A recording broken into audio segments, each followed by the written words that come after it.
Selamat petang saudara-saudari yang kekasih. Pada persekutuan doa sore hari ini kita menggunakan dari Lukas pasal 12 ayat yang 34. Firman Tuhan berkata, "Karena di mana hartamu berada, di situ juga hatimu berada." Rasul Distrik di dalam kebaktian hari Minggu yang lalu menyebutkan bahwa kita sudah 8 minggu dilayani oleh para rasul Tuhan melalui kebaktian streaming. Dan juga ada suatu kerinduan yang mendalam untuk dapat mengalami persekutuan perayaan perjamuan kudus di dalam sidang jemaat. Akan tetapi sekali lagi kita harus menguasai diri kita sedikit lebih lama sampai masa pandemi COVID-19 ini berakhir. Demikian juga kerinduan kita untuk dapat melaksanakan kebaktian secara normal adalah gambaran dan ungkapan hati dan jiwa kita untuk dapat merasakan dan mengalami kehadiran Allah dalam sidang jemaat yang mempersiapkan pengantin perempuannya kepada setiap umat manusia yang mau dituntun dan dibawanya kembali kepada pernikahan sang anak domba. Adalah suatu keadaan yang baik jika kita benar-benar memiliki kerinduan yang besar akan hal itu. Berarti kita sedang mengusahakan untuk mengumpulkan harta surgawi yang merupakan suatu kebutuhan bagi jiwa kita agar kita layak sebagai pengantin perempuan Tuhan. Bukan sebagai suatu pelampiasan karena kita tertahan di rumah. Saudara-saudari yang kekasih, di dalam Injil Lukas yang menjadi dasar untuk renungan pada sore hari ini berkaitan dengan pernyataan-pernyataan Tuhan Yesus tentang kerajaan Allah. Tuhan Yesus menjelaskan sikap seperti apa yang hendaknya dimiliki seseorang yang merindukan kerajaan Allah itu.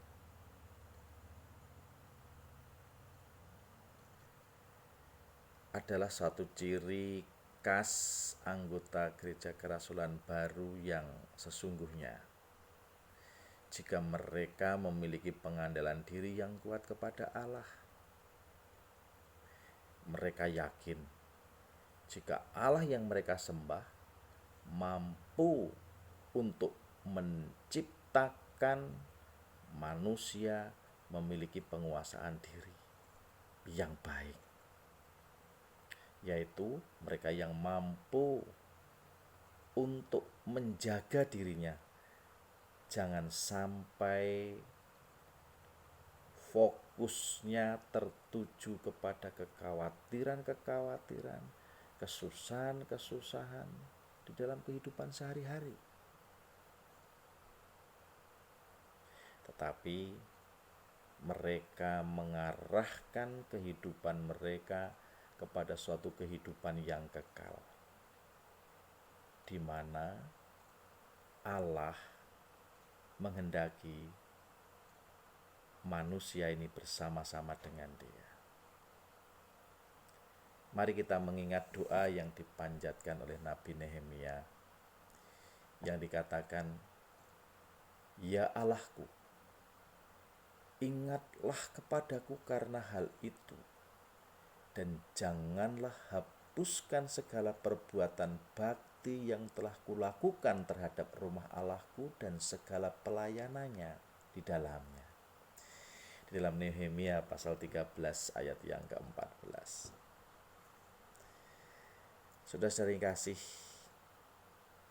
Tuhan Yesus berkata di dalam Lukas pasal 12 ayat 29 sampai dengan 31.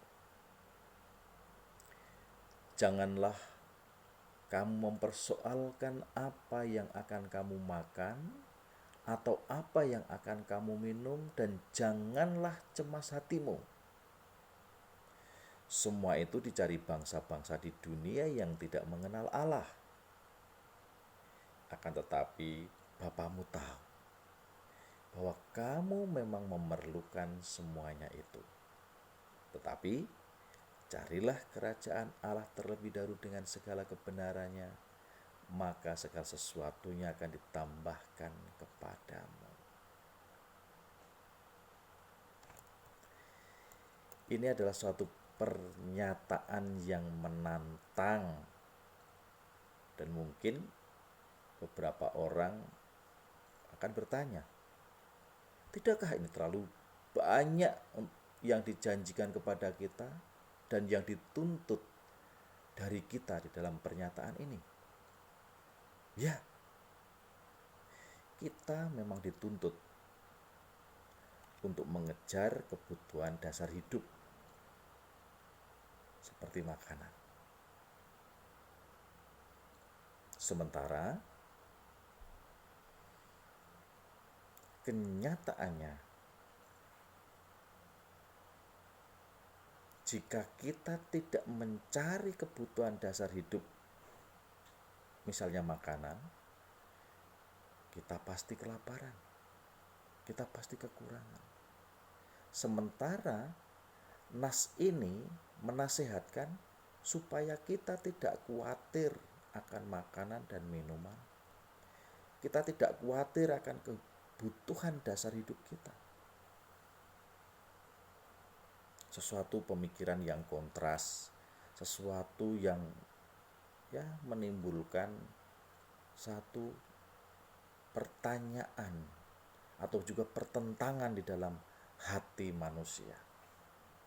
Tetapi jika saudara dan saya renungkan, sesungguhnya Allah sedang mengajar kita agar kita mampu menguasai diri untuk melakukan kehendak Allah, yaitu mencari kerajaan Allah terlebih dahulu dengan cara mempraktekkan ajaran Tuhan Yesus.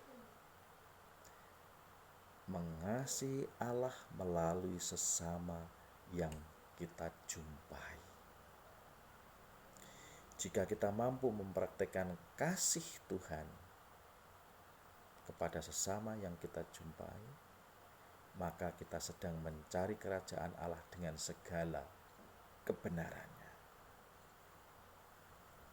Artinya, jika kita mencari kebutuhan dasar hidup, yaitu makanan, maka kita mempergunakan ajaran Tuhan Yesus yang adalah pelaku hukum kasih, pelaku 10 perintah Allah yang sempurna.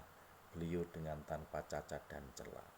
Maka kita juga ingin mempraktekkan ajaran dalam kehidupan kita, bekerja dengan talenta-talenta kita masing-masing dengan tidak menipu, tidak menginginkan harta sesamanya, tidak membunuh, tidak berzina, tidak mencuri, dan lain sebagainya. Saudara-saudari yang kekasih, ketika Tuhan Yesus berbicara tentang kondisi-kondisi usaha ataupun juga proses yang diperlukan untuk dapat masuk ke dalam kerajaan Allah, yang merupakan alam kebenaran, keadilan, dan kasih karunia Allah. Jangan diartikan bahwa jika tuntutan-tuntutan yang terjadi dalam kehidupan di masyarakat kepada setiap manusia, yaitu untuk mereka melakukan segala sesuatu pekerjaan, menjalani kehidupan dengan cara tertentu, agar mereka menjadi sukses, agar mereka menjadi terkenal, agar mereka menjadi pemimpin, kemudian menjadi kehilangan kepentingannya atau urgensinya dengan pernyataan ini. Demikian juga dengan halnya kekhawatiran akan kehidupan duniawi, karir, dan kepemilikan yang menuntut begitu banyak tenaga kita, dapat menjadi sebuah halangan untuk meraih kerajaan Allah.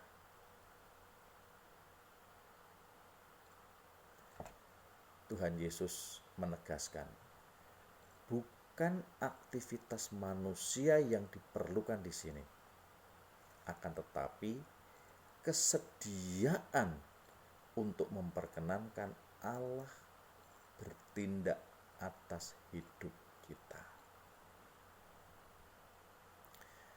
Kita tidak dilarang menjadi kaya. Kita tidak dilarang menjadi sukses atau menjadi pemimpin yang berhasil. Jika kita menyadari bahwa itu adalah perkenan dan kehendak Allah yang harus terjadi pada diri kita. Dengan kata lain, kita hanyalah alat yang dipergunakan oleh Allah untuk tujuan kehendaknya.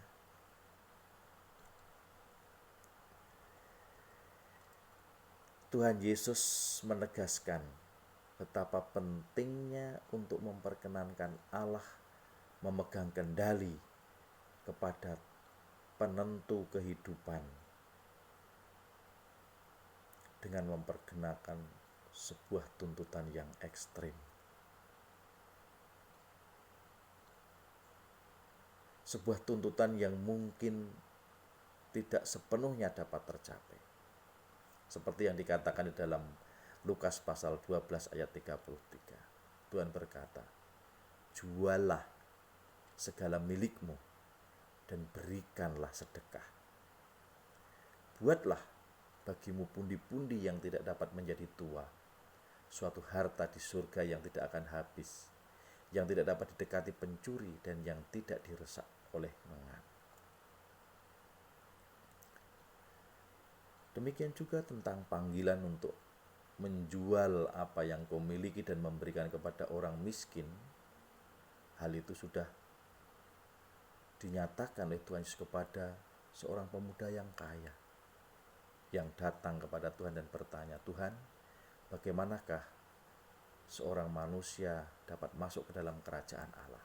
Dalam Lukas pasal 18 ayat 22b dikatakan, jualah seluruh hartamu, bagikanlah kepada orang miskin, dan kemudian datanglah kemari dan ikutlah aku. Tetapi pemuda kaya itu kemudian meninggalkan Tuhan dengan sedih. Ia tidak mampu menguasai dirinya. Ia tidak mampu mengenali dirinya untuk ia dapat mengusahakan kerajaan Allah sebagai suatu fokus utama di dalam hidupnya. Dan kemudian ia juga dapat mengendalikan dirinya untuk menyingkirkan perhatian-perhatian akan harta kepemilikannya. Dan juga ia tidak mampu berkomitmen untuk memenuhi tuntunan Allah kepada kasih karunia yang ditawarkan kepadanya.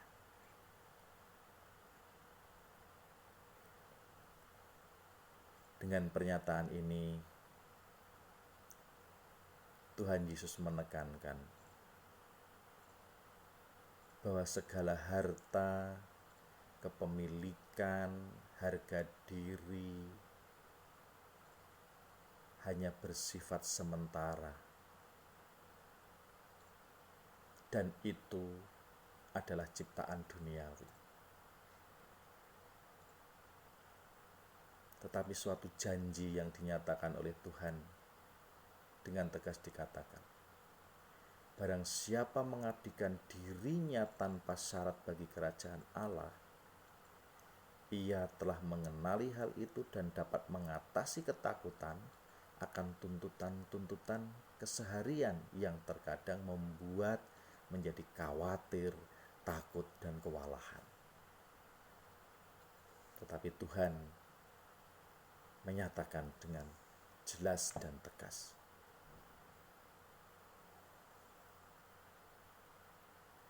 ngengat dapat merusak harta kepunyaan atau kepemilikan yang kelihatannya begitu aman dan bersinar amat terang. Akan tetapi kemudian tiba-tiba bisa menjadi kecil, rapuh, hancur dan menjadi tidak ada. Tuhan Yesus mengarahkan pusat perhatian kita pada sesuatu yang aman dan kekal. Yang dikatakan, buatlah bagimu pundi-pundi yang tidak dapat menjadi tua, suatu harta di surga yang tidak akan habis, harta yang bersama dengan Allah. Inilah yang hendaknya menjadi fokus kita. Inilah yang menjadi urgensi kita. Inilah yang harus kita kerjakan pada saat ini. Maka kita sadar, ini tidak berkaitan dengan harta kepemilikan, tentang kekayaan, tentang pendapatan, uang pensiun, ataupun keuntungan-keuntungan duniawi. Harta yang dimaksudkan adalah kerajaan Allah,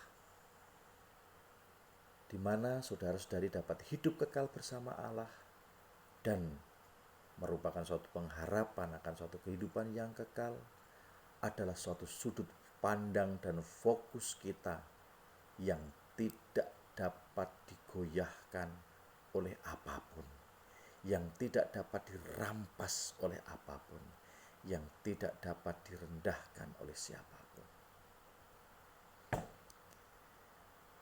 Suatu pernyataan di dalam nas di atas dikatakan, di mana hartamu berada, di situ juga hatimu berada. Hal ini memampukan kita untuk mengukur diri kita, untuk mengukur kadar pengandalan kita, kepercayaan kita, pengikutan kita, dan kesetiaan kita. Kita dapat saja berkata, saya memang mengusahakan kerajaan Allah dan menyingkirkan segala sesuatu yang lain di belakang saya.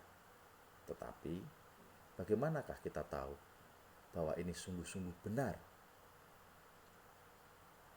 Di dalam bahasa Alkitab, kata hati bukan berarti perasaan atau kehidupan emosional kita. Tetapi ini berkaitan dengan keinginan kita, hasrat kita, dan rencana-rencana kita diarahkan kemana. Itulah hati yang dimaksudkan di dalam Alkitab. Marilah kita menyelidiki diri kita sendiri. Apakah persekutuan kita dengan Allah benar-benar berada pada pusat kehidupan kita? Dan apakah itu sungguh-sungguh menjadi tujuan hidup kita yang sebenarnya? Jika kita merasa bahwa dalam banyak situasi hidup, entah baik atau buruk, kita dapat mempertahankan fokus kita pada kerajaan Allah, merindukan kedatangan Kristus kembali, dan memiliki keinginan besar untuk menjadi seorang saksi Injil, maka kita dapat yakin bahwa harta kita benar-benar di surga, dan bahwa semua keinginan kita terhubung dengannya. Kita sesungguhnya sangat bergantung kepada Yesus Kristus sebagai pemandu kita, agar kita dapat sampai di sana, di dalam kerajaan Allah, dan di sanalah hati kita akan tinggal dengan damai dan tentram selama-lamanya. Amin.